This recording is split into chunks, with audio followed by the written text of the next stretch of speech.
ಆದಿಲಕ್ಷ್ಮೀ ದೇವಿಗೆ ಆರತಿಯ ಎತ್ತಿರೆ, ಅರಿಶಿನ ಕುಂಕುಮ ಹಚ್ಚಿ ಹೂಮಾಲೆ ಹಾಕಿರೆ. ಆದಿಲಕ್ಷ್ಮೀ ದೇವಿಗೆ ಆರತಿಯ ಎತ್ತಿರೆ, ಅರಿಶಿನ ಕುಂಕುಮ ಹಚ್ಚಿ ಹೂಮಾಲೆ ಹಾಕಿರೆ. ಧಾನ್ಯಲಕ್ಷ್ಮಿಗೆ ನೀವು ಧೂಪ ದೀಪ ಹಚ್ಚಿರೆ, ಧಾನ್ಯಲಕ್ಷ್ಮಿಗೆ ನೀವು ಧೂಪ ದೀಪ ಹಚ್ಚಿರೆ.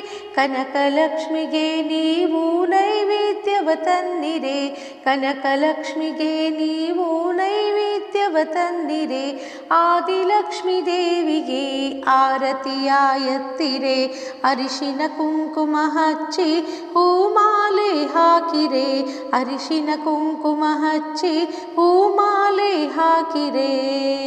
ಬಲದಗಾಲು ಮುಂದೆ ಇಟ್ಟು ಹೊಸಿಲು ದಾಟಿ